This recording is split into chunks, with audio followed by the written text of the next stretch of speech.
fabled heat, where magic meets desire.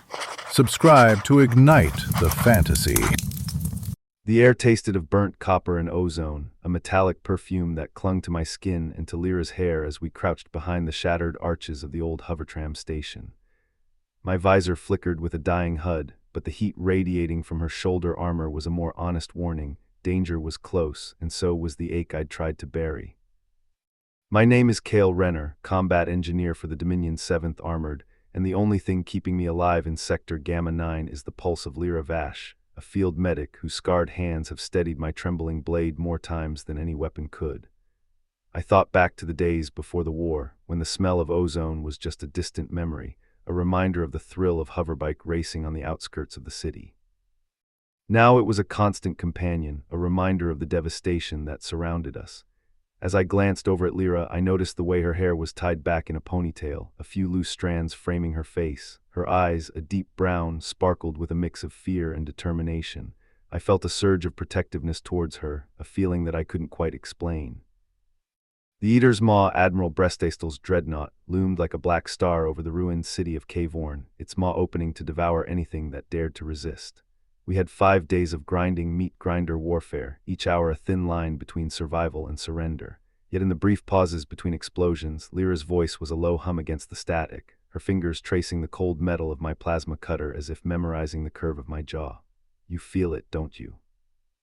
She breathed, her lips brushing my ear, the heat of her breath mingling with the acrid sting of ionized ash. "The world is burning, but we're still here together." I felt a shiver run down my spine as her words sent a spark of hope through my chest. It was a feeling I hadn't experienced in a long time, not since the war had started. As I looked into her eyes, I saw a glimmer of the same hope, the same determination to survive. A sudden tremor rattled the crumbling spires, the floor beneath us split, a jagged wound in the stone. I pulled Lyra down, our bodies colliding, the heat of her skin searing against my own. The scent of her blood sharp, coppery mixed with the ozone, and for a heartbeat I was no longer a soldier, but a man clutching the only thing that mattered. "Don't let go," I growled, feeling the weight of unseen jaws snapping shut around the darkness beyond the blast doors. The commander's voice crackled over the comms, "Hold your ground," but my focus narrowed to the curve of Lyra's cheek, the way her eyes flickered between fear and fierce longing. I tightened my grip on the plasma cutter, the metal humming in my palm, and as the doors hissed open a fraction, a shadow of the Eater's Maw slipped through, its tendrils reaching for us. I could feel the cold bite of alien teeth on the edge of my consciousness, but Lyra's hand found mine, her grip a promise that whatever darkness waited beyond, we would face it together. As we caught our breath, I couldn't help but think of the days before the war when the city was still whole, when the only thing we had to worry about was the occasional hoverbike accident. Now, the city was in ruins, and we were fighting for our lives.